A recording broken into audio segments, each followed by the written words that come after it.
Bueno, ¿qué tal chicos? Buenos días, o buenas tardes, perdón.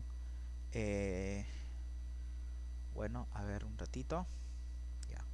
Continuando con el desarrollo del curso, ¿no?, de Economía Ambiental, el día de hoy nos toca ver la siguiente parte. A ver un ratito, estamos en el tema 11. Métodos de valoración económica, eh, método del precio de mercado, mm, cambios en la productividad. Vamos a ver la teoría, los modelos y los supuestos. Entonces, vamos a ver. Eh, Primero vamos a recordar lo que habíamos visto en la clase pasada, ¿no? La clase pasada habíamos visto el significado del valor económico total de los recursos naturales. Entonces, ¿qué habíamos visto ahí? Habíamos visto lo siguiente, ¿no? El valor de uso, que podía ser uso directo, uso indirecto, valor de existencia, y el valor de legado, que son los valores de no uso. Entonces vamos a ver, ya, de acuerdo a la ex ministra del Ambiente, Galarza. Bueno, a ver un ratito. Ya. Entonces, a ver, el valor económico total es el grado de tangibilidad, ¿correcto? Entonces vamos a ver. Dice que los bienes y servicios ambientales tienen dos valores, un valor de uso y un valor de no uso. El valor de uso tiene dos tipos: beneficio uso directo y uso indirecto. El uso indirecto se refiere a los bienes y servicios consumibles de manera directa. Por ejemplo, hablamos de los alimentos. ¿Por qué mencionamos los alimentos como valor de uso directo? Porque sabemos que la naturaleza, la tierra, nos va a proveer de alimentos, ¿no?, que van a servir para el consumo de las personas. Tenemos la biomasa también, o sea, la tierra en sí, ¿no? También va a ser utilizado por nosotros de manera directa. Tenemos la recreación. ¿A través de qué cosa? De los centros de esparcimiento.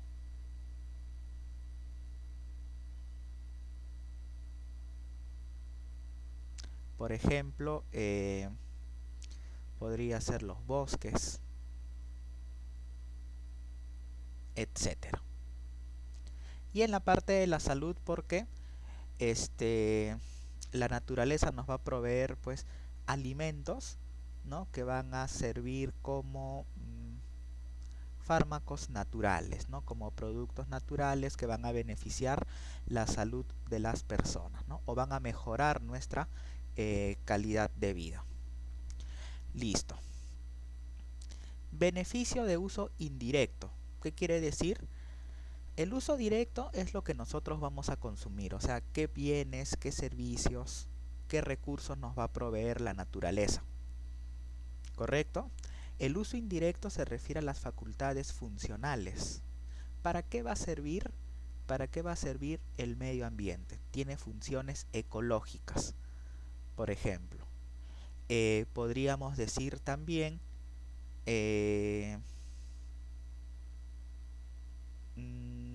ya el control de inundaciones, la protección de las tormentas, ¿no? ¿Por qué?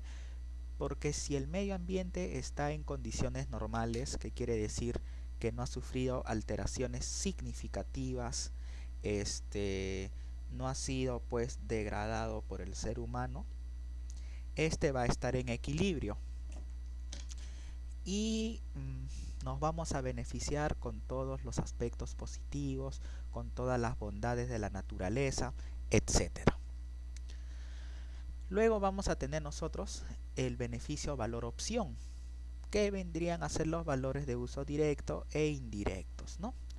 Esto, por ejemplo, estos dos en conjunto permiten, ¿qué cosa? La biodiversidad y los hábitats.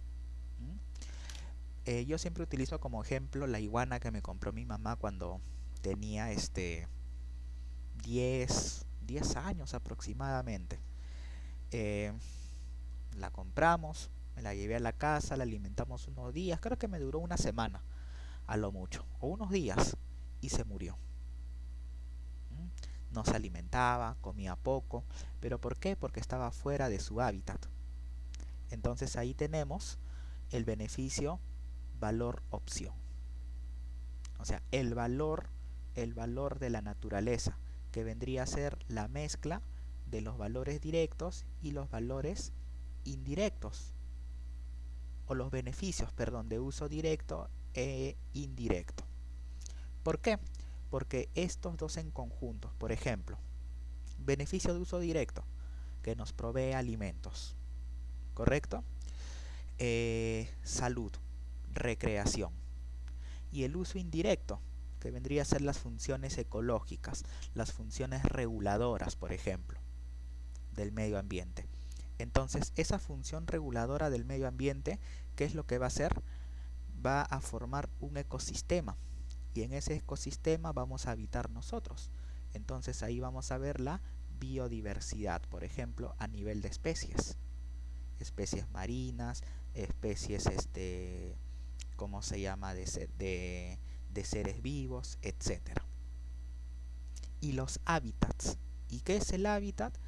Son las condiciones climatológicas que van a permitir, ¿qué cosa? Que ciertas especies,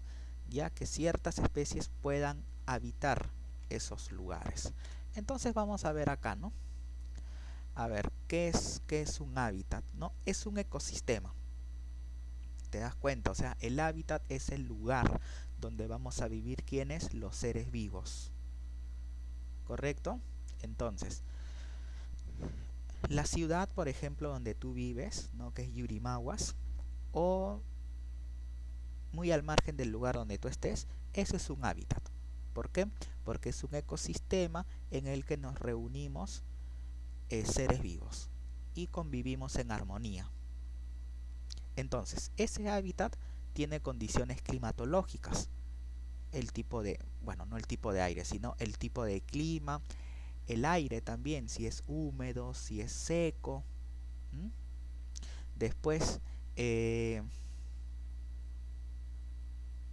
clima de por sí, si va a ser frío, cálido, clima tropical, clima seco, etcétera.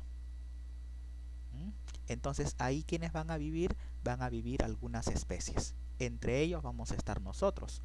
Ahora, en lugares fríos también hay especies que viven. Entonces, ¿qué va a pasar? Si alteramos el hábitat, si alteramos las condiciones climatológicas, las condiciones del ecosistema, por ¿cómo se llama?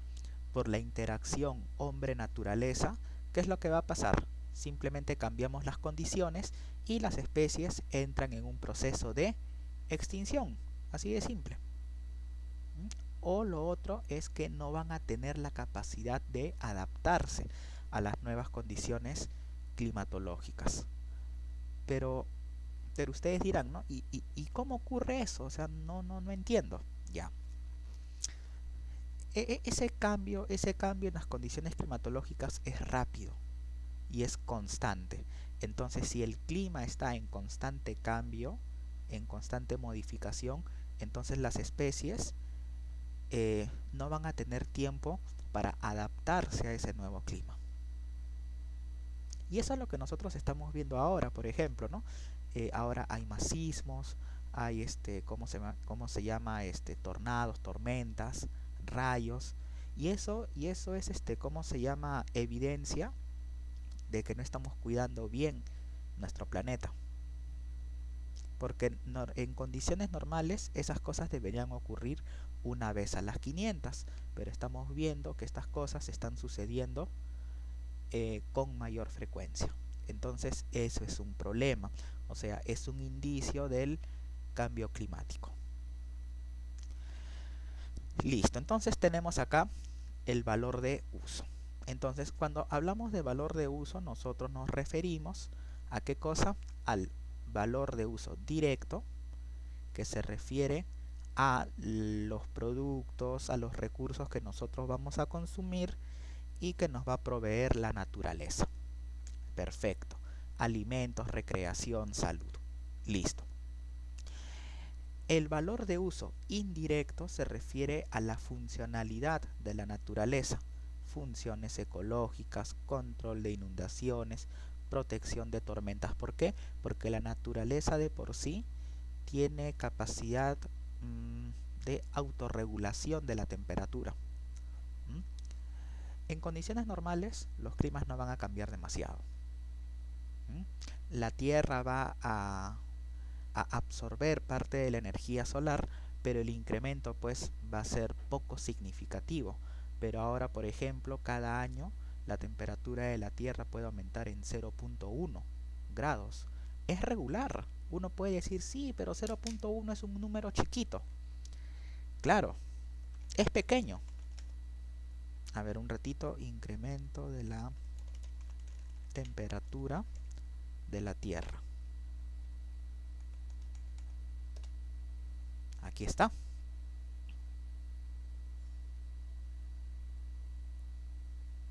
Y nosotros vemos acá el incremento sostenido.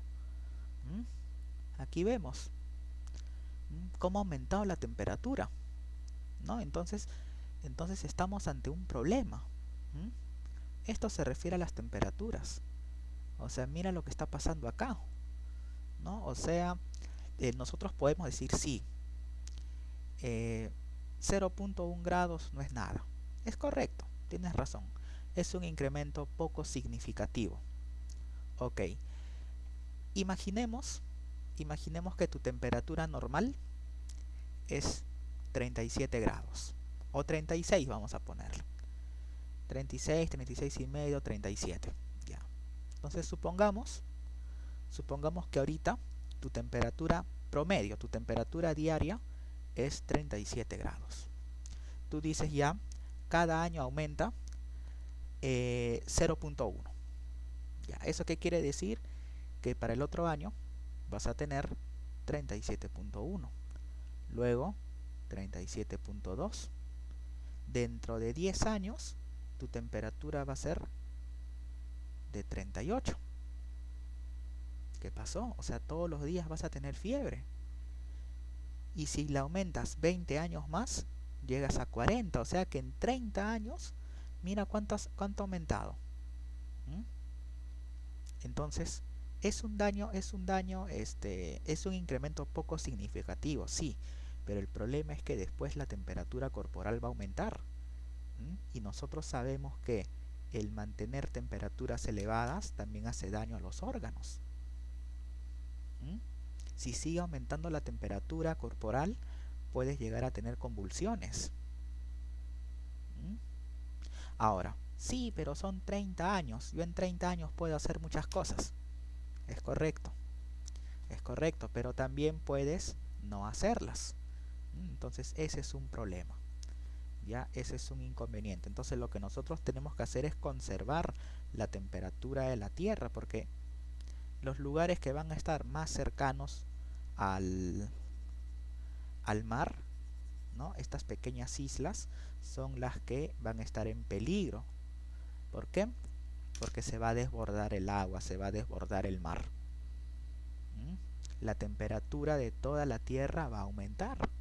Si no, date cuenta, hace unos años cómo era la temperatura en Italia, en España. Yo tengo unas tías que viven allá y nos dicen, en verano llegamos a 50 grados. O sea, imagínate, puedes hasta freír un huevo en el piso. Aquí en Lima llegamos hasta 33 grados. Imagínate. Y no es como la selva, que tiene su vegetación y todo eso. Acá Lima es desértico. Entonces imagínate la cantidad de edificios que hay en Lima, de casas. Entonces esa infraestructura retiene la temperatura y la expulsa, pero a menor velocidad que, por ejemplo, que lo haría pues un árbol o la vegetación de por sí. Entonces, mira tú la sensación térmica, cómo es acá en Lima. Si tú has tenido la oportunidad de viajar a Lima, en verano y en invierno, vas a ver que las dos situaciones son extremas. El frío o el invierno en Lima es atroz. Temperaturas bajas. Llegamos que 12, 13, 12, 11 grados. Pero tú dirás, sí, pero hay otros lugares que llegan a cero. Sí, perfecto, tienes razón. Pero ¿cuál es el problema de Lima? La humedad. Y la humedad, de una u otra manera, incrementa, empeora esa sensación térmica. ¿Mm? Nosotros podemos estar acá en 12, 11 grados, pero quizás la sensación térmica o la sensación de frío sea peor, como si estuviéramos a 2 grados, a 1 grado. Entonces la persona se congela. Igual pasa en el verano. Acá llegamos a 30, 32 grados, pero la sensación térmica es terrible. ¿Mm? La sensación térmica puede llegar a 37, 38, 40 grados. ¿Mm? Y aparte que te tienes que untar pues el bloqueador solar, ¿no? Que es porque nosotros no hemos cuidado pues, ¿no? De manera ideal nuestro ambiente. ¿Mm? Por todas las condiciones que tenemos nosotros. Muy al margen de que estamos cerca de la línea ecuatorial, porque se dice que los países que estén más cerca a la línea ecuatorial son aquellos que van a tener mayor radiación solar. Pero, oh sorpresa, nosotros tenemos una de las tasas de radiación más altas a nivel mundial. ¿Mm? Aquí llegamos hasta 15, que es peligrosísimo. Te vas a Cusco, llegan a 20. ¿Mm? ¿Qué pasó? Hay problemas, hay cosas que nosotros tenemos que mejorar. Listo, tenemos ahora el valor de no uso. ¿A qué se refiere esto? Ya, beneficio, valor, herencia. ¿Qué quiere decir? Conservar los recursos naturales para las futuras generaciones. Tus hijos, tus nietos tienen derecho ¿a qué cosa? A ver, a conocer esos hábitats, esos recursos, esos elementos que nos ofrece la naturaleza.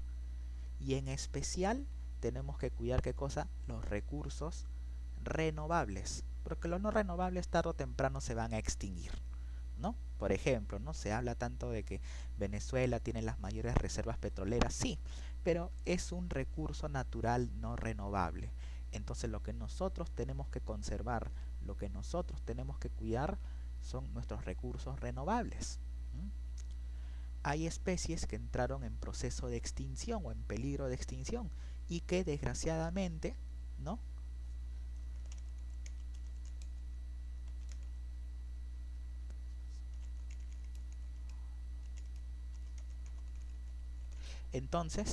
Entonces acá nosotros tenemos, ¿no? Por ejemplo, mira, dice, la titanca Puya raimondi en peligro de extinción. ¿Mm? En peligro crítico. ¿Y eso por qué? Porque uno puede ser por caza. Lo más probable es que sea por caza. Si se trata de especies marinas, por pesca. ¿Pero por qué ocurre eso? Porque el hombre piensa que la naturaleza es de su propiedad. ¿Mm? Te pongo como el ejemplo del típico machista. ¿Mm? ¿Qué hace el típico machista? Piensa que la mujer es de su propiedad, ¿sí o no? Ya. Lo mismo pasa con las especies o con la naturaleza. El ser humano piensa que la naturaleza le pertenece. Y no es así. ¿Mm? La naturaleza y el ser humano ambos son igual de importantes. Son iguales de importantes. O sea, nosotros tenemos que cuidar nuestro ambiente. Si no, ¿qué va a pasar? Dentro de 20, 30 o 40 años ya no vamos a poder vivir en el planeta. ¿Mm? La temperatura va a ser tan alta que nosotros nos vamos a sofocar, se van a generar incendios, más contaminación. ¿Qué va a pasar? ¿Mm? Por eso ves acá, por ejemplo, 20 animales peruanos en peligro de extinción y extintos en nuestro país. ¿Mm? ¿Cuáles son los animales en peligro de extinción? El oso andino. Claro, el oso de anteojos. ¿Mm? Es una especie en peligro de extinción. El cóndor andino, el oso hormiguero. Y también tenemos acá los animales extintos. El carpintero imperial, el guacamayo azul. Claro, justamente de esta película Río. Este pajarito de color azul. Ya se extinguió. Imagínate. O sea, lo que nos queda, como quien dice, de recuerdo es esa película. Y por ahí imágenes que puedas buscar por internet. Pero que tú lo puedas ver en vivo, ¿no? Ya no se va a poder hacer. ¿Y eso por qué ocurrió? Porque bueno, el hombre pues no ha sabido o no supo cuidar, conservar, preservar esas especies. ¿Y todo por qué? Porque bueno, asume a la naturaleza como propia, como de su propiedad, y simplemente no le interesa. Y ya cuando están en peligro de extinción, recién se están preocupando. Pero oh sorpresa, de repente ya el daño es irreversible y ese animal está sentenciado a la extinción. Y si nosotros no cuidamos nuestro ambiente, nuestro planeta, nosotros vamos a ser en el futuro una especie que entre en proceso de extinción. Ya quizás algunos dirán, ¿no? Sí, que el mal se acerca, que te mencionan la Biblia y todo lo demás. Ya bueno, ya. Yo respeto eso. O sea, yo soy católico, pero tampoco me meto en esos temas de la Biblia, ¿no? Pero nosotros o sea, si nosotros hacemos las cosas mal, nosotros mismos nos vamos a poner la soga al cuello. Y llegado el momento, nuestra especie va a entrar también en peligro de extinción, ¿no? O sea, imagínate, ¿no? O sea, qué pena, qué lástima, ¿no? Que estas especies se hayan extinguido en el año 2019. Y como te digo, ¿quién es el responsable? Nosotros, los seres humanos, ¿no? Los seres racionales, entre comillas. Que nosotros, al tener la capacidad de pensar, deberíamos conservar esas especies. Pero desgraciadamente o lastimosamente no fue así y ya no vamos a poder ver pues esas especies. Solamente nos quedará pues ¿cómo se llama? Los recuerdos, pues no, las imágenes que puedas encontrar en internet. Listo. ¿Qué más? Entonces el valor herencia, ya el valor de no uso, valor herencia, significa ¿qué cosa? Conservar las especies o los valores de uso y no uso para las futuras generaciones. O sea, el valor herencia está vinculado a estos dos. Pero estos dos tienen que estar vinculados con la sostenibilidad. ¿Ya? Con la sostenibilidad. ¿Qué quiere decir? Sostenibilidad significa utilizar los recursos con eficiencia. Nada más. ¿Para qué? Para conservar esto. Hábitats, biodiversidad, alimentos, recreación, todas esas cosas. O sea, el valor herencia significa utilizar los recursos con eficiencia, con responsabilidad. Como yo siempre digo, nadie te va a prohibir que te vayas a pescar, que te vayas de casa. Nadie te va a decir, oye, no tales, porque lo tienes que hacer.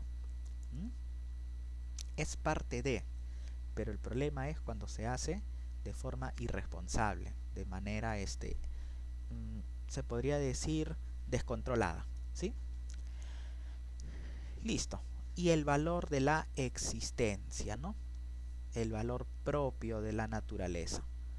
¿Ya? Valores, saber de la existencia del recurso, convicción, moral, ética. Si nosotros sabemos que existen estos hábitats, hay que conservarlos. ¿Ya? Estas condiciones climatológicas que permiten la convivencia de ciertas especies. Y también las especies en peligro de extinción, ¿ya? Listo. Entonces ahora te voy a dar media hora, ¿para qué? Para que puedas responder esas preguntas, ¿no? O sea, para ti, ¿qué es eso? ¿Ya? Para ti, ¿qué es eso? A ver, un momentito.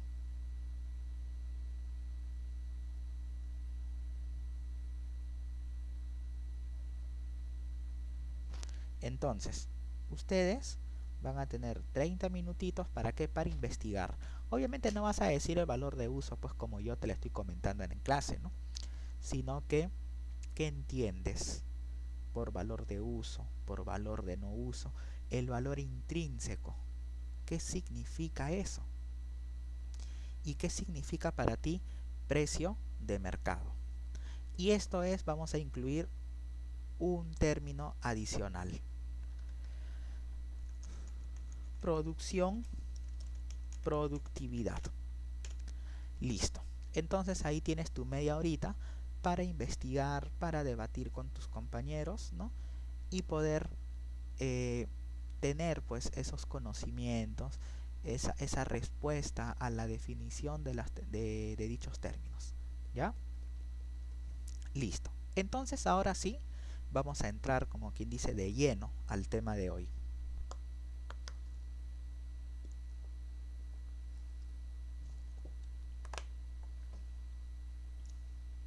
Listo. ¿Cuáles son los métodos, los métodos de valoración económica? Vamos a ver. Como ves ahí, ¿no? Se han desarrollado diversos métodos para a ver un ratito. Ya. Para ya, ok. O sea, nosotros tenemos que valorar cuantitativamente hablando los recursos. Entonces, ¿qué es lo que dice la diapositiva? Bueno, se han desarrollado distintos métodos de valoración económica con la finalidad de qué cosa, de cuantificar, recuerda, de forma parcial o integral el valor económico de un bien o un servicio ecosistémico. Ok, aquí hay algo muy importante, servicio ecosistémico, o sea que no entiendo qué significa esto. Ya, ok. Es qué cosa, el servicio ecosistémico se refiere a servicio ambiental, ¿ya? Es lo mismo. Listo. Entonces, existen distintos métodos para valorar los bienes y los servicios ecosistémicos o los bienes y servicios ambientales. Entonces, la elección del método que nosotros vamos a utilizar depende generalmente del objetivo de la valoración. ¿Qué es lo que nosotros queremos valorar? Queremos comparar, por ejemplo, el beneficio cuando tú produces un bien comparado con el beneficio de producir otro. Vas a ver qué cosa, los precios promedios de los viajes, todas esas cosas. Por eso dice acá, depende generalmente del objetivo de la valoración, la información disponible, el bien o servicio ambiental o ecosistémico, el tipo de valor económico, ¿sí? Los recursos financieros, tiempo, entre otros. Entonces vamos a ver cuáles son los métodos de valoración. Pero supongamos que no me crees y tú dices, ¿no? Bien o servicio ecosistémico. Entonces vamos a poner acá, ¿ya? Bien o servicio ecosistémico. Listo. Entonces, los servicios ecosistémicos, como ves ahí, de acuerdo a la Organización de las Naciones Unidas para la Alimentación y la Agricultura, dicen que los servicios ecosistémicos son la multitud de beneficios que la naturaleza aporta a la sociedad. Eso es un servicio. Y los bienes es lo mismo. Son los recursos que nos ofrece la naturaleza. Por ejemplo, las plantas, el río, el mar, las montañas, las praderas, todo eso. Los recursos que nos ofrece la naturaleza de por sí frutos, alimentos, ¿m? La posibilidad de crear, por ejemplo, nuestra vestimenta en base a pieles de animales. Porque recuerda que en una época, en la era antigua, el hombre era considerado horticultor y cazador. Entonces, si nosotros hablamos de la historia del ser humano, entonces a lo largo de los años o a lo largo de la existencia del ser humano, nosotros hemos adoptado distintos comportamientos o distintas posturas en función a la situación, ¿correcto? Y también en función, por ejemplo, a los conocimientos adquiridos de la persona. Antiguamente, si tú ves, por ejemplo, la historia del hombre, antes era cazador, era horticultor, pero después se convirtió, ¿qué cosa? En agricultor. Después se incentivó la ganadería. Después se descubrió la pólvora. Y si hablamos de la primera y segunda revolución industrial, igualito. Primera revolución industrial, 1750-1850. Vino el primer boom a nivel tecnológico. La segunda revolución industrial, que fue de 1851 hasta la primera, segunda guerra mundial, aprox. Entonces ahí vemos ¿cómo se llama? Que el desarrollo de la mejora en el conocimiento del ser humano trae consigo nuevas técnicas de producción. Entonces esas nuevas técnicas de producción necesitan más recursos. Asimismo, la población tiene o incrementó, perdón, su explosión demográfica. ¿Qué quiere decir? Empezaban a nacer más personas y la tierra está sobrepoblada. Entonces, ¿qué es lo que pasa ahí? Igualito. Tenemos que mejorar nuestra calidad de vida. ¿Y qué tenemos que hacer? Utilizar los recursos de la naturaleza. Así es simple. ¿Ya? Entonces, bienes y servicios ecosistémicos se refiere a todo lo que la naturaleza le ofrece a la sociedad. ¿Correcto? Eso es bienes y servicios ecosistémicos. Entonces, de aquí yo te puedo sacar dos preguntas. Ya para el examen o para la segunda práctica calificada y el examen final. ¿Ya? Recuerda que el examen final puede ser todo el curso. Eso depende de cada uno, ¿no? Ya después ustedes no me pueden decir, no, pero el profesor A ha dicho que va a tomar solo la semana 13, 14, 15. O el otro que va a tomar desde la semana 9 en adelante, ¿no? Eso va a depender de cada uno. Pero no te preocupes, tampoco te quiero estresar. Así que la segunda mitad es para el examen final. ¿Ya? La primera mitad fue para el examen parcial y la segunda pues para el examen final. Y ya sabes, la segunda práctica calificada es en la semana número 12. Ahorita estamos en la semana 10. Entonces, el tema 9, el tema 10 y el tema 11 van a venir en la segunda práctica calificada. ¿Sí? Y de la semana 9 hasta la semana 14, 15 aprox, va a venir, ¿qué cosa? El examen parcial. De momento todos están aprobando, no se preocupen en ese aspecto. Como yo dije, el alumno que jala es aquel alumno pues que no me presenta nunca los trabajos, que está de turista, ¿no? Que se desaparece del aula, no presenta sus trabajos, no se preocupa por el curso. Otra cosa, tengan cuidado. Yo he sido flexible hasta la primera mitad del curso, pero ahora sí, las tareas están abiertas por una semana. Ahora no quiero que me llames diciéndome que he tenido problemas con el internet y n cosas más, porque yo ya no te voy a aceptar los trabajos. Ojo, ya. Entonces tienes que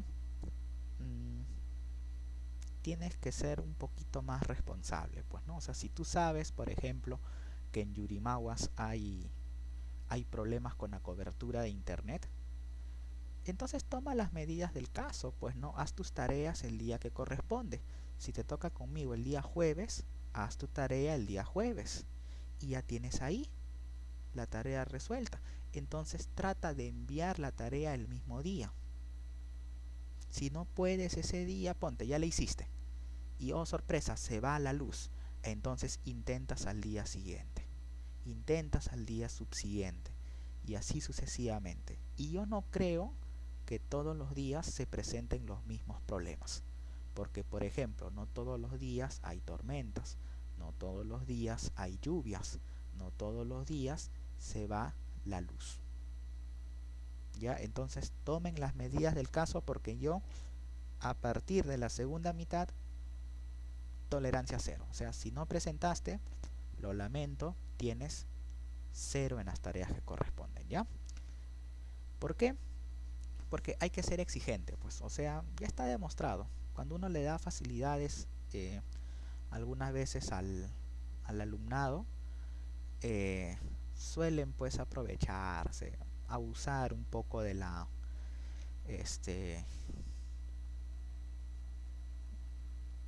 del servicio, ¿no? O sea, o del apoyo que uno le quiera brindar, ¿ya? Entonces ya estás avisado, ya sabes, guerra avisada no mata gente, ¿ya? Entonces pónganle ganas nada más, ya falta poco, 4 semanas más y se termina el curso. Ya un mesecito más y listo.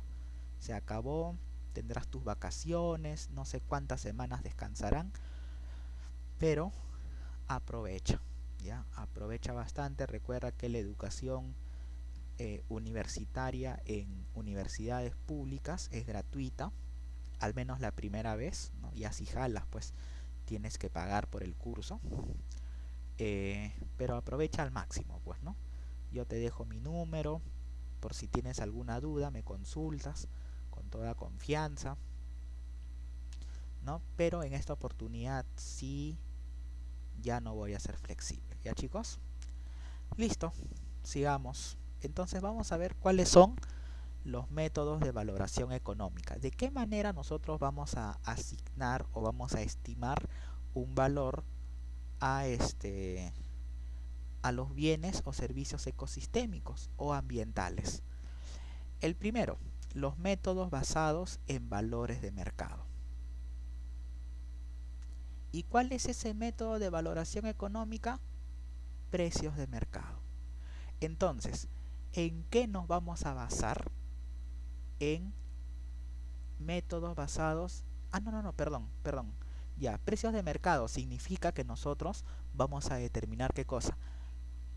La disponibilidad a pagar, la disponibilidad a ser retribuidos económicamente hablando por los daños ambientales que nos pueda generar alguna actividad económica.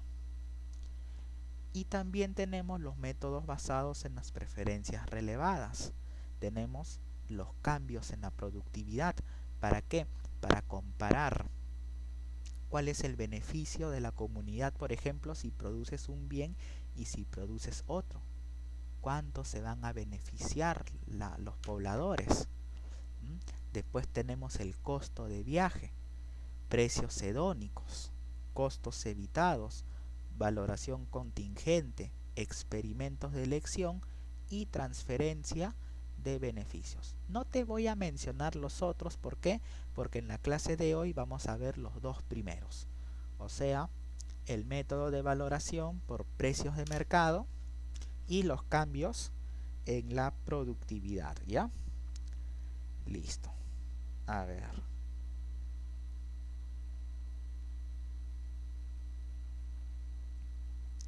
Perfecto. A ver, el altruismo, ¿dónde está esto?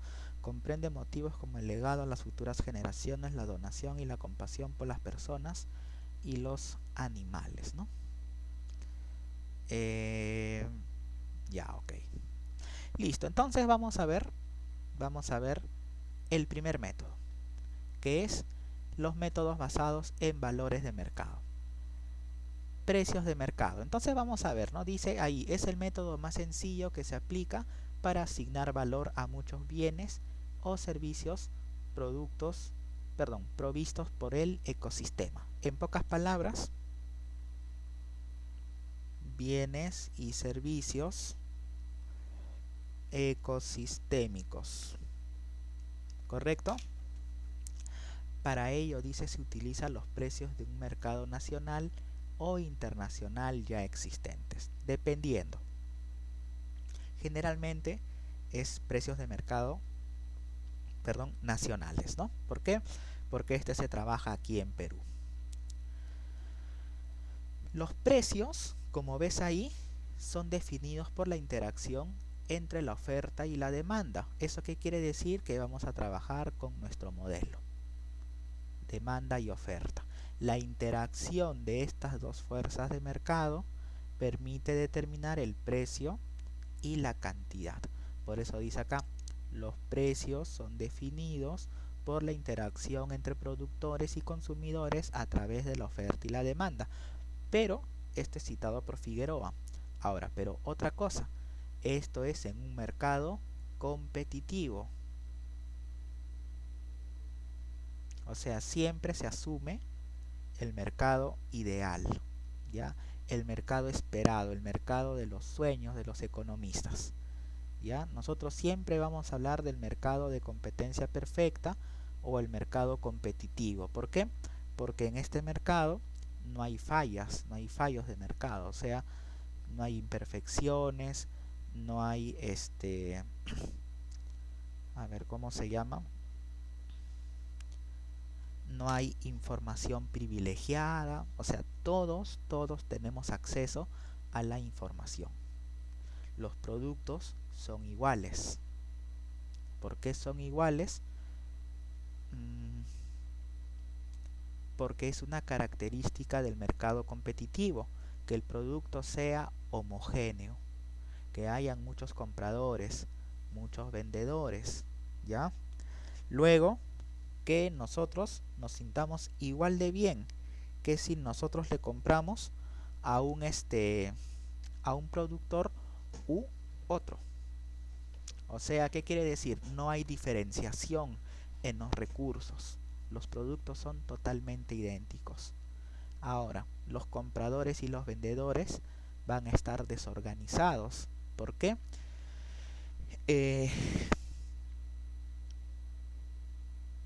¿Por qué van a estar desorganizados? Porque no se van a juntar para ejercer presión en el mercado. ¿Qué quiere decir? Yo voy y compro las cosas por mi propia cuenta.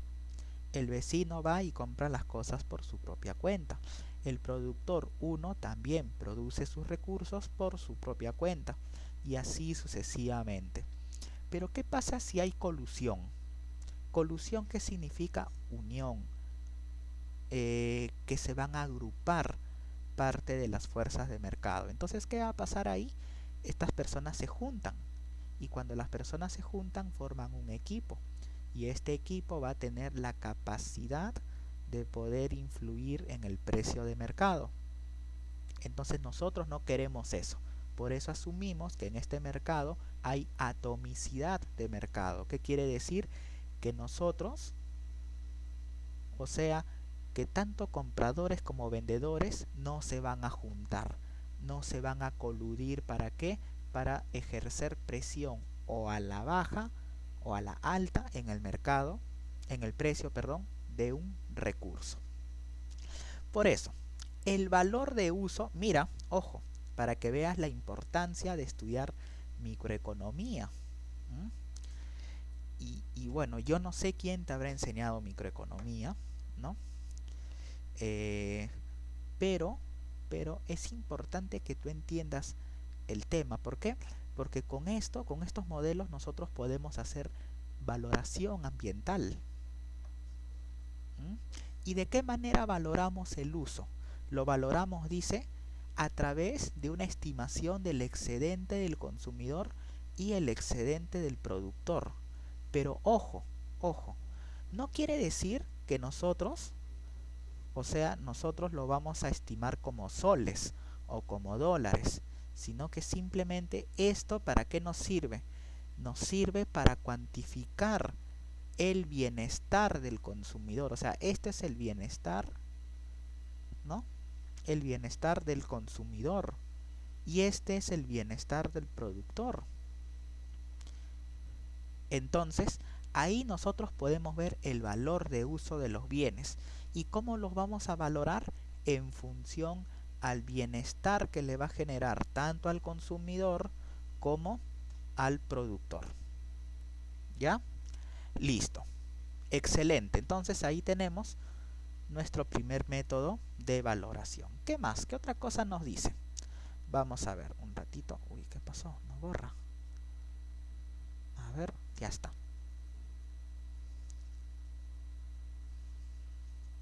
Recuerda que bueno, yo me compré esta tablet gráfica justamente para simular, ¿no?, que estamos en un aula de clases. Así que se hace lo que se puede, pues, ¿no? Listo. Entonces vamos a ver ahí. Dice, una estimación es una estimación del excedente del consumidor y del productor usando datos de precio de mercado y cantidades. Para valorar correctamente este tipo de bienes debe elegirse el mercado apropiado que funcione de manera eficiente. ¿Te das cuenta? Y ni siquiera lo he leído. O sea, como para hablar de mercados eficientes, porque creo que eso lo hablamos en la diapositiva anterior. O sea, te das cuenta que siempre en economía se toma como referencia el mercado de competencia perfecta. ¿Y por qué? Porque el mercado de competencia perfecta no muestra distorsiones. ¿Qué quiere decir? Que el bienestar de la sociedad es el mayor, es el más alto posible. ¿Ya? O sea, ¿eso qué quiere decir? Que nosotros aquí vamos a tener nuestra oferta y nuestra demanda. Y todo esto es el bienestar del consumidor y el bienestar del productor. Ya. Eso está bien, eso todo el mundo lo sabe, ya eso ya lo conoces, porque te lo vengo repitiendo n veces, ¿no? Pero, a ver un ratito. Pero, ¿y por qué nosotros tenemos que hablar de ese mercado? O sea, ¿por qué no podemos hablar de otro? Ya. Este es un mercado competitivo. Ya, ahí tenemos nuestro excedente del consumidor y nuestro excedente del productor. Pero, ¿qué pasa si el Estado mete la mano en ese mercado? Y se le da pues por imponer un impuesto. Entonces el impuesto va a hacer que la oferta se desplace. Ya está. Listo. Y aquí vamos a tener la nueva cantidad. La cantidad 2, esta es la cantidad de equilibrio, vamos a ponerle. Entonces, este punto que está aquí arriba es un punto que pertenece a la demanda. ¿Eso qué quiere decir? Que este es el precio que pagamos nosotros. Y el de aquí arriba va a ser el precio que reciban los productores. Listo.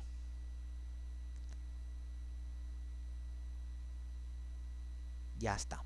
Ahora, ¿qué va a pasar? Uy, no se puede, ya. Ok, ¿qué va a pasar entonces? Vamos a sombrear, ¿ya? A ver.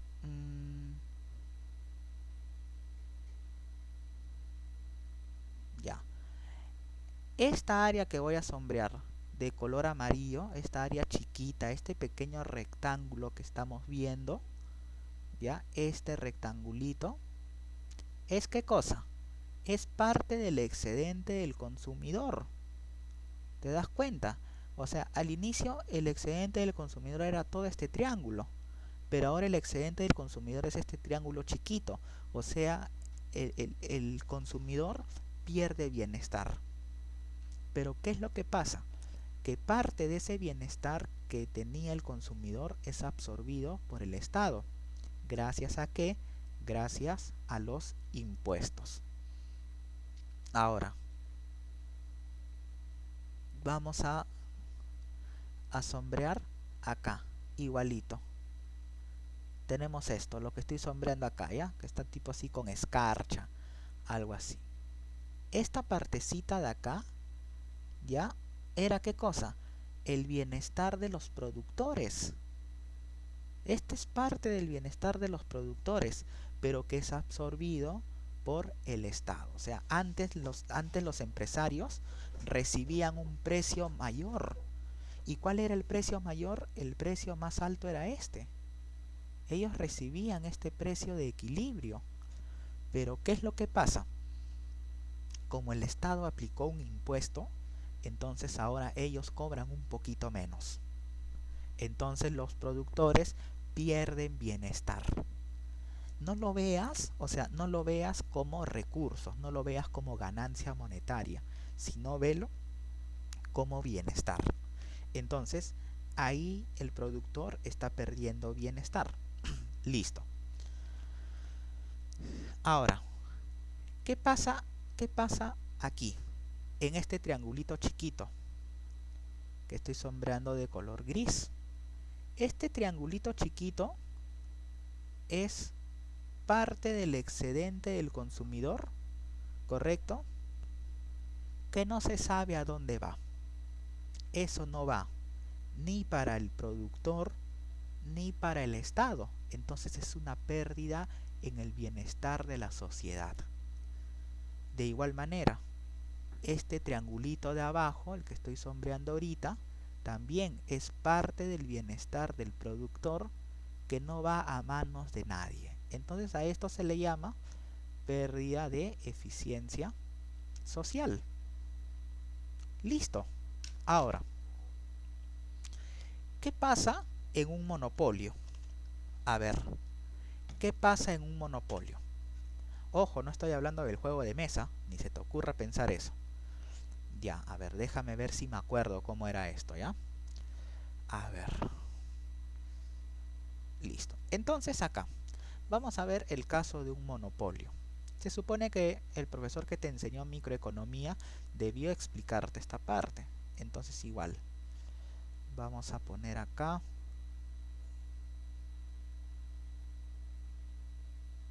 cantidad. Aquí ponemos ingreso marginal y el costo marginal, ¿no? Listo. Entonces aquí nosotros vamos a tener la curva de la demanda. O sea, el monopolista sabe lo siguiente, que va a tener una demanda dependiente negativa. ¿Correcto? O sea, sabe que si aumenta el precio, la cantidad consumida va a bajar. Y si baja el precio, la cantidad consumida va a aumentar. ¿Ya? Listo. Entonces, a ver un ratito. Ya. Entonces sabemos que en un monopolista nosotros vamos a tener nuestra curva de ingreso marginal, que generalmente es la mitad. O sea, tiene la mitad, perdón, tiene el doble de la pendiente de la curva de la demanda. Casi siempre es el doble. ¿Correcto? Listo. Y acá vamos a tener nuestra curva de costo. Uy, ¿qué pasó acá? A ver, vamos a tener acá nuestra curva de costo marginal. Listo, pero vamos a ponerlo un poquito más pronunciado. Listo, la curva de costo marginal, que generalmente es la curva de oferta. Listo. Y luego aquí vamos a tener nuestra curva de, a ver, un ratito. Acá. Ingreso. Aquí.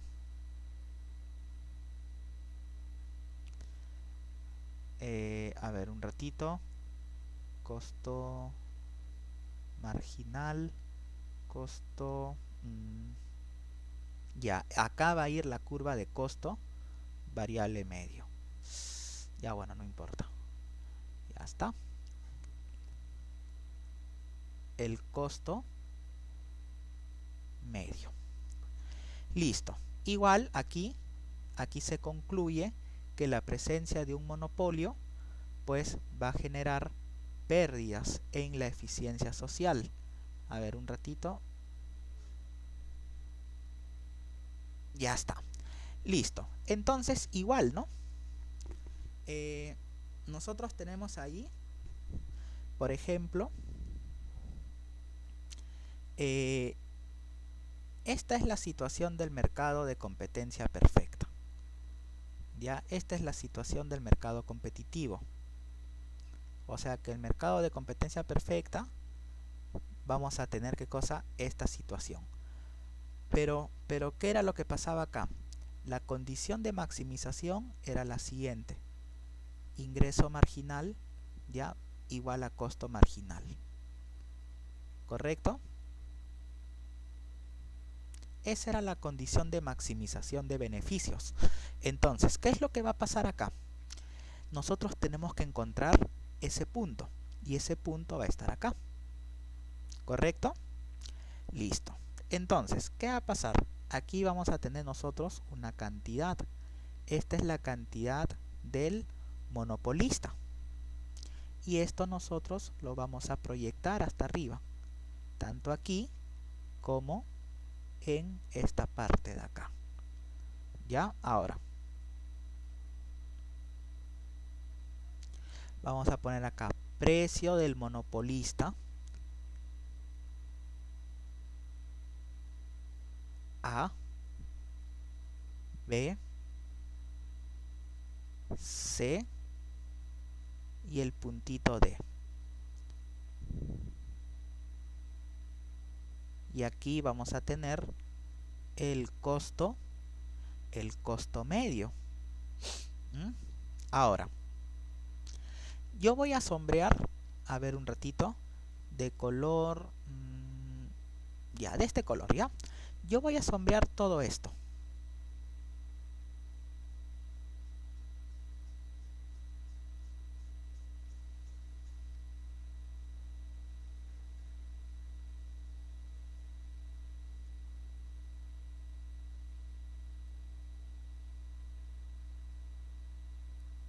Que me imagino que te debes estar acordando porque te debieron haber enseñado esto, ¿no? Que es parte de estructura de mercado. Este generalmente es el tema con el que terminamos microeconomía. Cuando nosotros hablamos de estructuras de mercado, primero hacemos mención al mercado de competencia perfecta, que es el mercado ideal, y terminamos con el mercado de competencia imperfecta, como es el monopolio. Listo. Entonces, mira, este rectángulo, ya, este rectángulo, costo medio de QM o es el costo total. ¿Ah? ¿Qué cosa? ¿Y por qué es el costo total? Vamos a ver. Vamos a ver. ¿Por qué decimos que es el costo total? Porque ¿te acuerdas cuando el profesor te enseñó las curvas de costos a corto plazo? Él te dijo que en el corto plazo al menos hay un costo fijo. Al menos hay un costo fijo. Entonces, ¿qué es lo que nosotros vamos a hacer? Ya, nosotros vamos a hacer lo siguiente. El costo total, entonces, el costo total va a ser igual a ¿qué cosa? Va a ser igual al costo fijo más el costo variable. Listo. Pero sabemos también que el costo medio, ¿ya? El costo promedio significa el costo total entre las unidades producidas, ¿correcto? Eso es costo medio. Entonces, mira, vamos a calcular el área de este rectángulo. El área de este rectángulo, ¿cómo lo vamos a calcular? Base por altura. Ya, supongamos que esta es la base. La base es cantidad. Cantidad por altura. ¿Qué es la altura? La altura es el costo medio. ¿Y esto a qué es igual? Esto es igual a los costos totales. ¿Te das cuenta? Si tú pasas esto a multiplicar, te quedaría cantidad por costo medio es igual a los costos totales. Esos son los costos.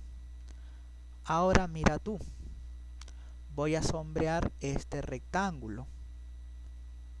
Este rectángulo grande, ¿sabes qué es? Es el ingreso del monopolista. Estos son los ingresos del monopolista. Entonces, ¿qué va a pasar acá? Ya, el monopolista tiene esto. Y acá, ¿qué estamos multiplicando? Precio del monopolista por la cantidad del monopolista. Ah, o sea que nuestro rectángulo PM, B, QM, O, que vendría a ser el ingreso total. Entonces, si todo esto es el ingreso total y esta partecita de abajo son los costos, ¿qué vendría a ser esto? El área que estoy sombreando de color negro. El área que se está sombreando de color negro es ¿qué cosa? El máximo beneficio del monopolista. Así es simple.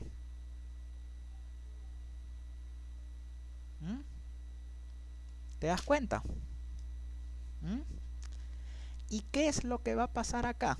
Igual, ¿dónde está la pérdida de eficiencia? La pérdida de eficiencia está aquí. Este es el pez.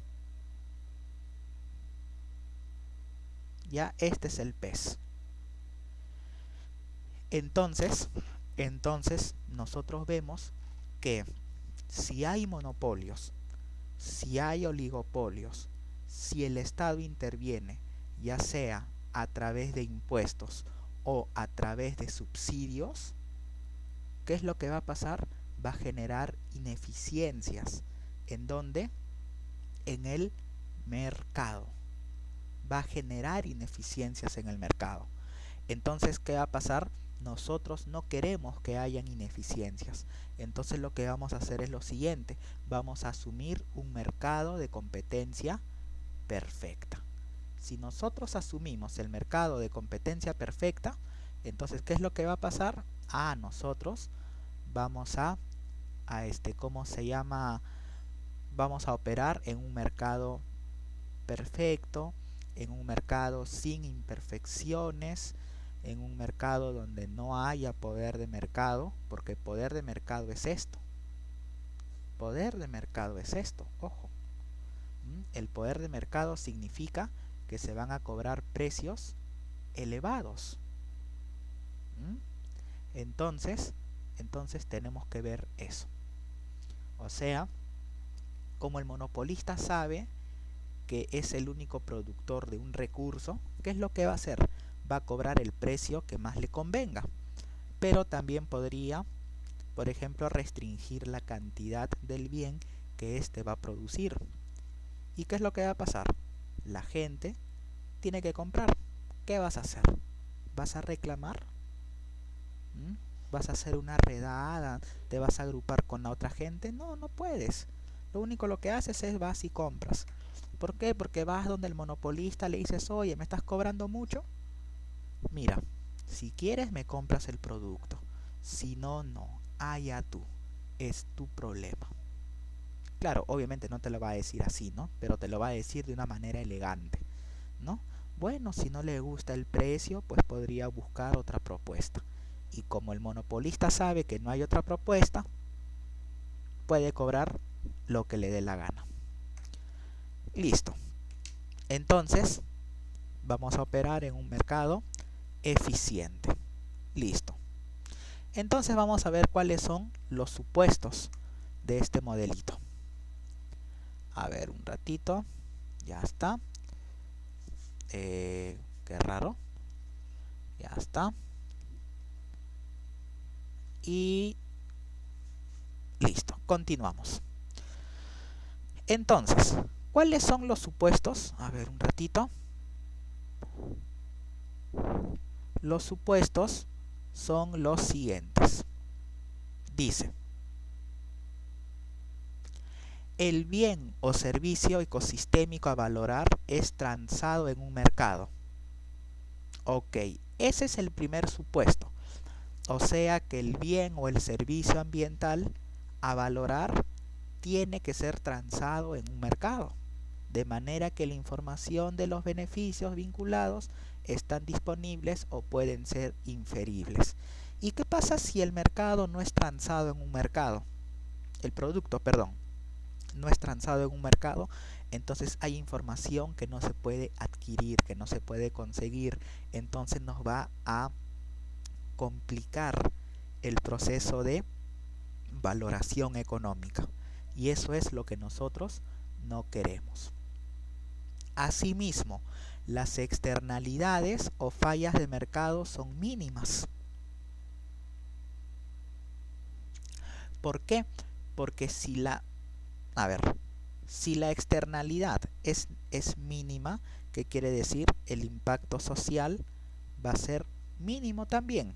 Entonces, ¿qué va a pasar? Vamos a tener acá nuestra curva de demanda, y aquí vamos a tener, por ejemplo, nuestra curva de costo marginal privado. Luego vamos a tener, ¿qué cosa?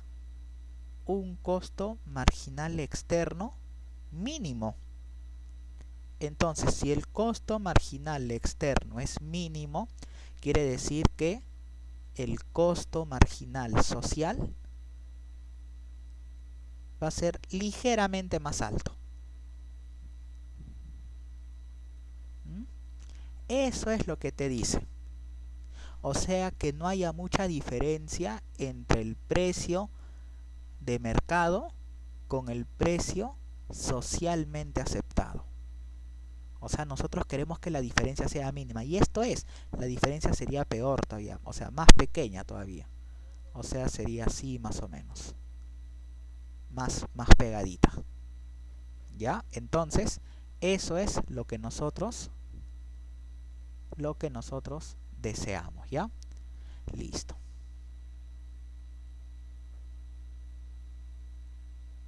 Ya está. Entonces, ese es el supuesto. Entonces tienes que recordar los supuestos del método de valoración por precio de mercado. Primero, el recurso tiene que ser comercializado en un mercado. ¿Para qué? Para tener información y poder valorar el recurso ambiental. Y segundo, que las fallas de mercado sean mínimas, ¿sí? De tal manera que el beneficio de mercado del servicio ambiental pueda hacer una buena aproximación a su valor económico. ¿Por qué? ¿Qué pasa si es muy alto? La diferencia, pues, mira la diferencia, o sea, la diferencia es muy pronunciada. Entonces eso no nos va a servir, no nos va a permitir, ¿qué cosa? Valorar correctamente este recurso ambiental, ¿ya? O este recurso natural.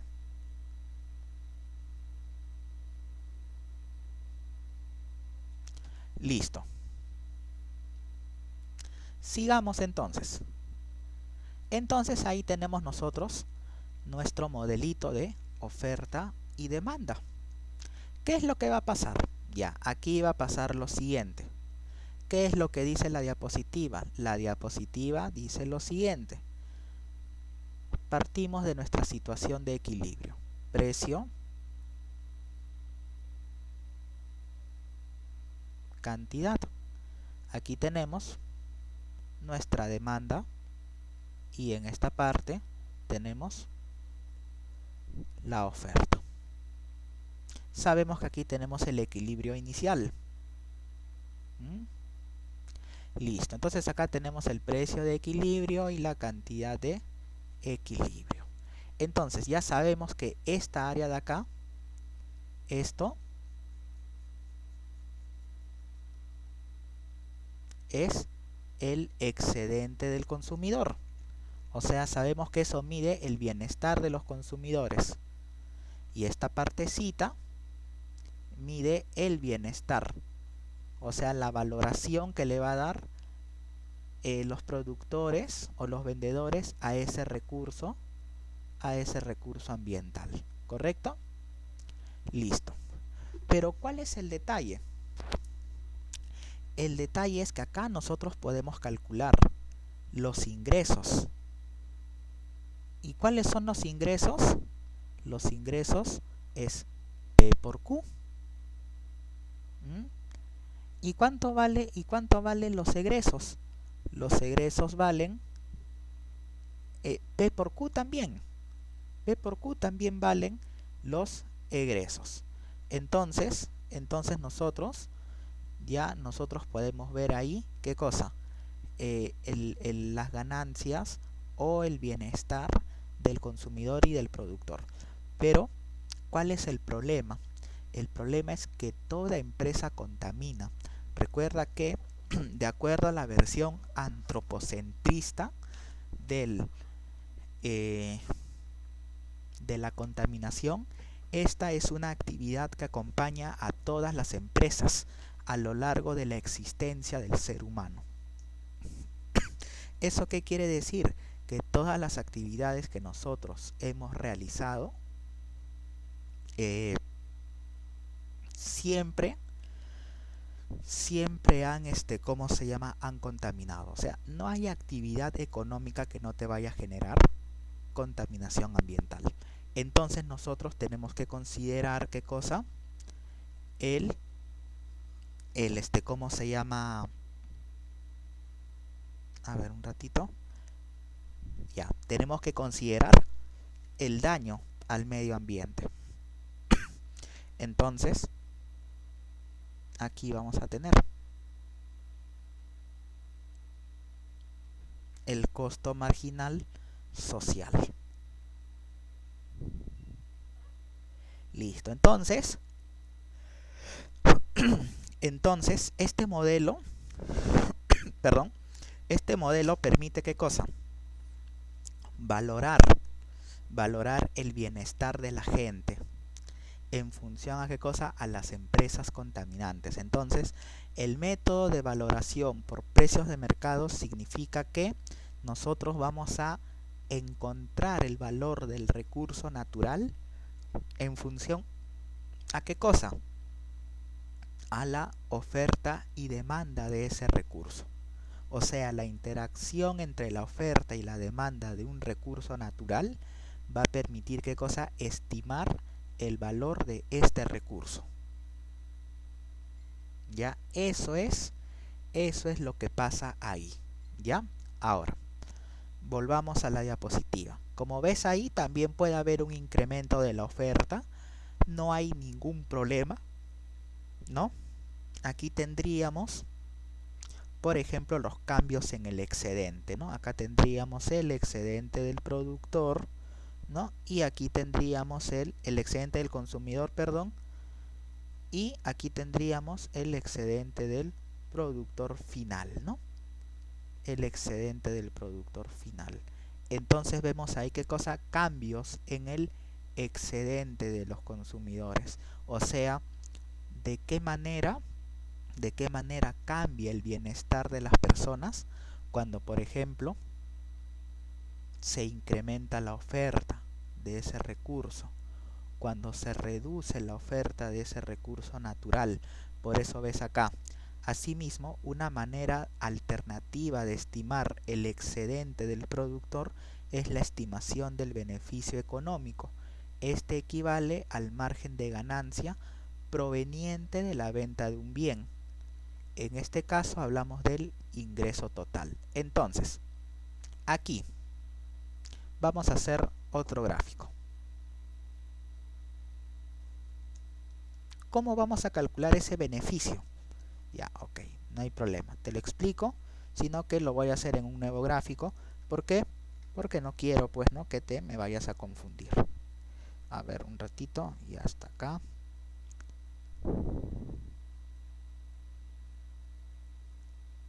Listo.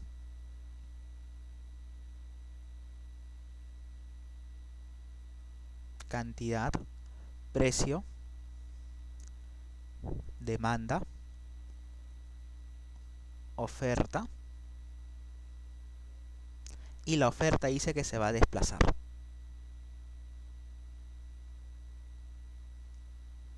Ya está. También podría ser, por ejemplo, la curva de, ¿cómo se llama? La curva de costo marginal social. Entonces nosotros estamos acá. Estamos en el equilibrio número 2. ¿Cómo calculamos nosotros el excedente? Ya, vamos a hacer que esto se pegue acá. ¿Ya? Y está, y listo, ya está. Entonces, te voy a mostrar. Recuerda una cosa. La curva de oferta también está representada por los costos. ¿Correcto? Ahí tienes los costos. Entonces, vamos a poner acá la demanda del bien. Listo. Entonces, ¿qué vamos a tener acá? Aquí vamos a tener lo siguiente. Vamos a poner acá P y aquí le voy a poner Q. ¿Correcto? Ahora, toda el área que estoy sombreando de color azul, toda el área que sombreo de color azul, ¿qué vendría a ser? Vendría a ser, ¿qué cosa?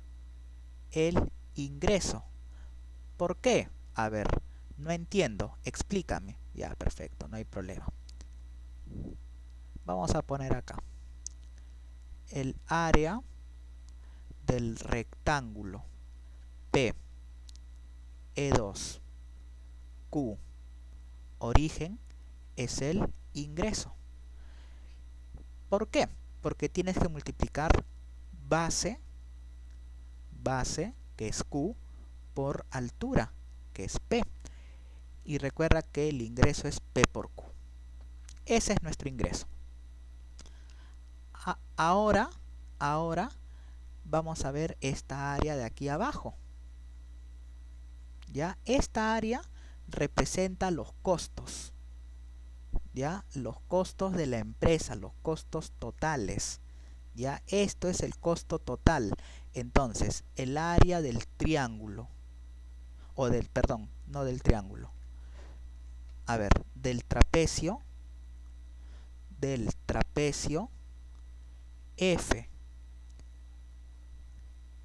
E2, Q, O es el costo.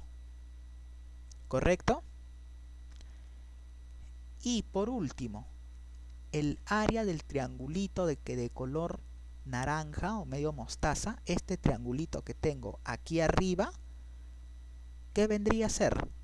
Vendría a ser la diferencia de los costos, perdón, la diferencia de los ingresos con los costos. Esto de acá, entonces este triangulito P, E2, F es el excedente del productor, que vendría a ser, ¿qué cosa? Que vendría a ser el beneficio.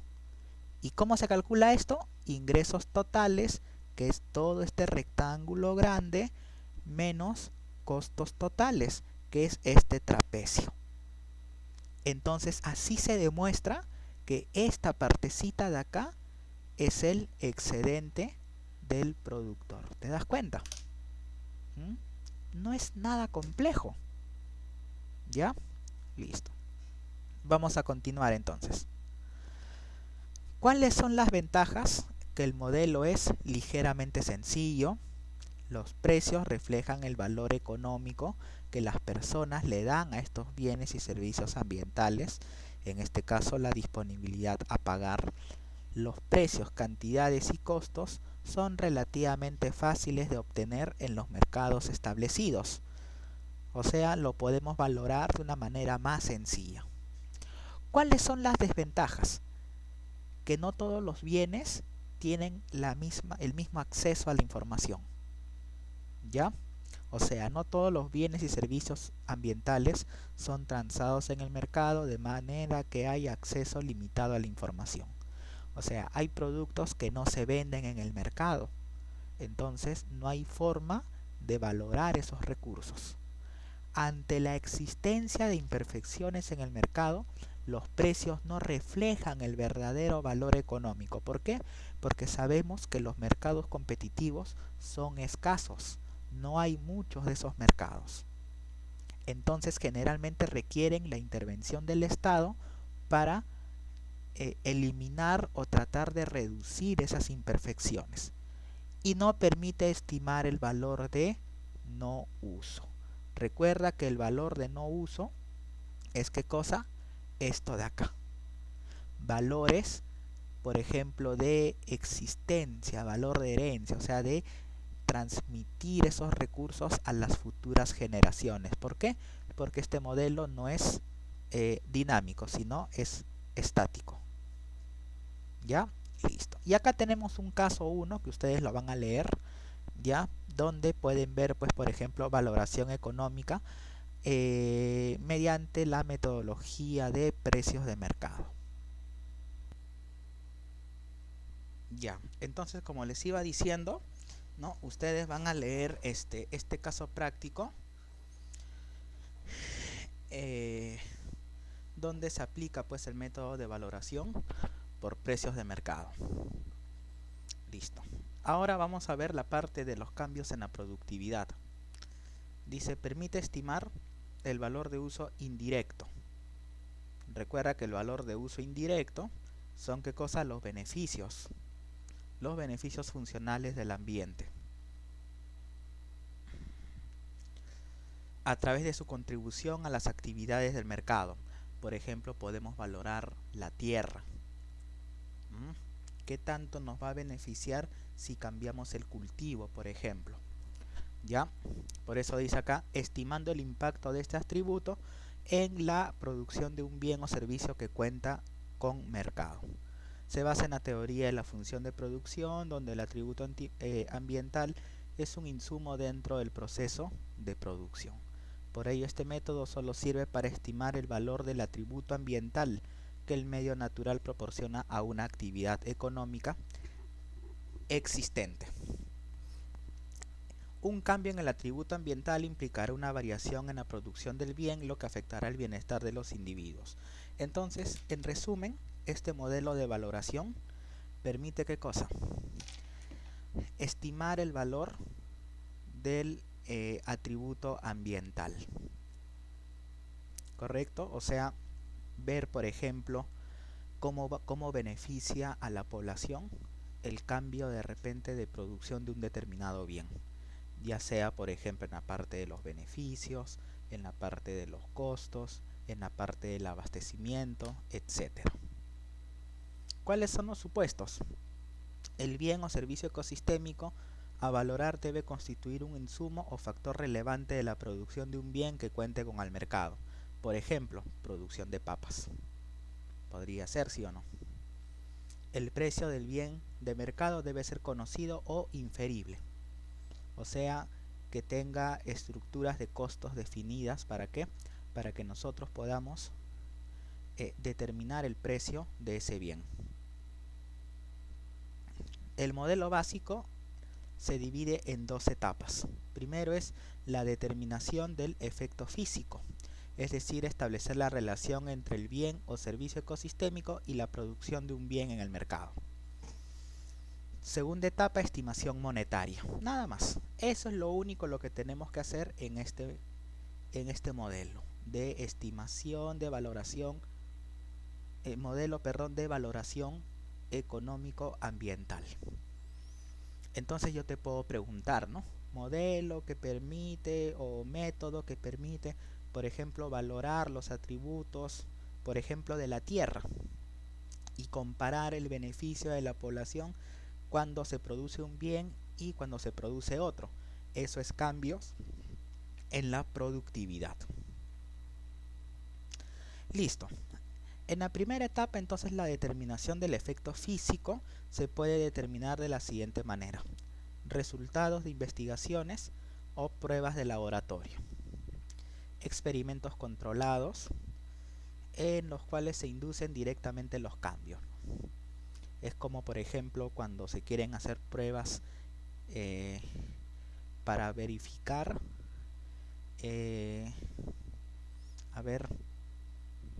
los efectos terapéuticos de un medicamento. Pruebas con una dosis pequeña, luego vas haciendo cambios, etc. Esos son experimentos, ¿ya? Y técnicas de regresión estadística, ¿para qué? Para estimar ecuaciones, ¿sí? Listo. Si un bien o servicio ecosistémico es un factor de producción A, su cambio implicará variación en los costos de producción o alteración en la productividad, lo que a su vez incidirá en la cantidad producida del bien en el mercado, ¿no? Entonces, como puedes apreciar, ¿no? Este segundo modelo parte de ¿qué cosa? De la función de producción. Entonces, la función de producción va a depender del factor trabajo y del factor capital. Entonces nosotros vamos a ver, pues, ¿no? Que la producción, ¿no? Podría ser un A L a la alfa y un K a la beta, ¿no? Donde aquí tenemos nuestra función de producción a largo plazo. Ya recuerda que esto es a largo plazo. Listo. Entonces acá tenemos, ¿no? El modelo dice, o sea, lo que yo te acabo de mostrar es la función de producción, pero recuerda que tienes que incluir ¿qué cosa? La parte, o sea, podría ser la tierra, medir quizás el nivel de fertilidad de, de la tierra, de repente la calidad de la cosecha, etcétera. Donde K es la cantidad de capital, L la cantidad de trabajo y A es el bien o servicio ecosistémico. Entonces ahí nosotros tendríamos que aplicar quizás o incluir una variable más, pues, ¿no? En este caso acá yo le voy a llamar a la teta, y acá le podríamos poner un factor. Listo. Entonces nosotros sabemos que ahora nuestra función de costos va a depender de tres variables, ¿no? El salario por la cantidad de trabajadores, el interés por el capital, ¿no? Y A, que en este caso le podríamos poner, ¿no? Este simbolito. Listo. Entonces es lo mismo, pues, ¿no? Vamos a hacer una comparación en la producción y en los costos, ¿no? ¿Para qué? Para verificar ¿qué cosa? El nivel de de bienestar de la población. Listo. Bueno, aquí tenemos, ¿no? Si un cambio en el bien o servicio ecosistémico produce una modificación en la curva de costos de una parte significativa de los productores de mercado, la curva de costos de la industria se va a desplazar, lo que provocará un cambio en los precios y en la cantidad consumida del bien de mercado.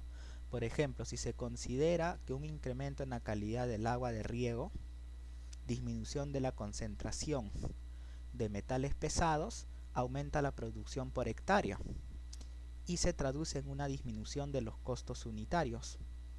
Y esto se representará mediante el desplazamiento de la curva de oferta del bien de mercado.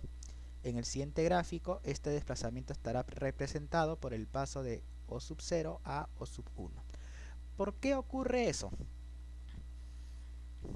Porque si el agua está libre de metales, ¿no? El agua para la cosecha, para el riego, entonces los campesinos no requieren mayor inversión para limpiar el agua. Entonces, ¿esto qué hace? Esto ocasiona que bajen los costos de producción. Entonces, si bajan los costos de producción, la curva de oferta de manera inmediata se va a desplazar hacia la mano derecha. Y vamos a ver pues una reducción en el precio y una mayor cantidad en la cantidad, pues, ¿no? Que se va a producir, por ejemplo, de papas o de tubérculos, etcétera. Ese desplazamiento, como ves ahí, hará cambiar el precio de P0 a P1 y la cantidad consumida de Q0 a Q1. Por lo tanto, existirá una modificación en el excedente del consumidor que corresponde a este trapecio chiquito. esto de acá. Este es la mejora en el excedente del consumidor, esto de acá. Por otra parte, el excedente del productor, que antes era P0 BA, P0 BA, o sea este triangulito de abajo, ahora va a ser P1 CD. Ahí está. En ese sentido, la ganancia neta de excedentes corresponde al área ABCD. Claro, esta es la ganancia. Esta es la ganancia neta. ¿Ya? Esta de acá es la ganancia neta. Entonces, cuando nosotros hablamos de ganancia neta, aquí nosotros vamos a valorar el recurso. ¿Por qué? Porque aquí estamos viendo que la comunidad, por ejemplo, se está beneficiando mediante una reducción en los costos.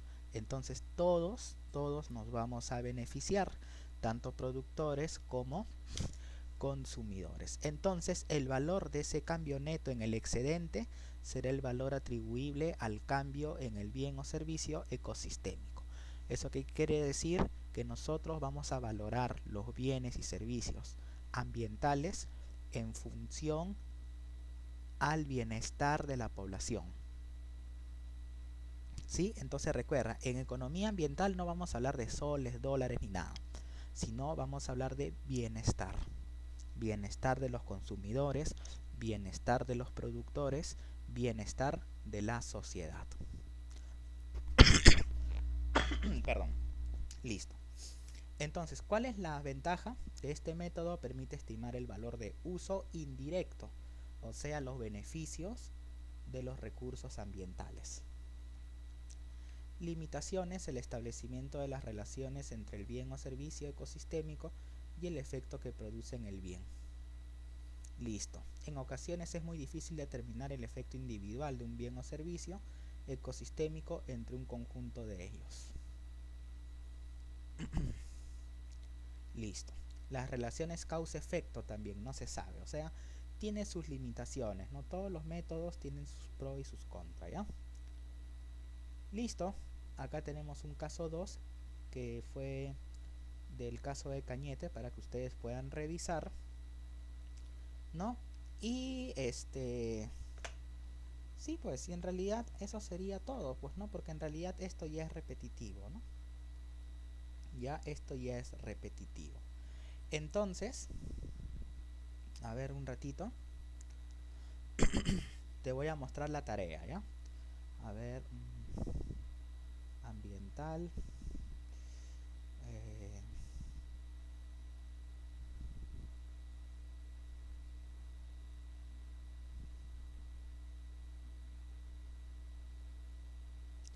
listo.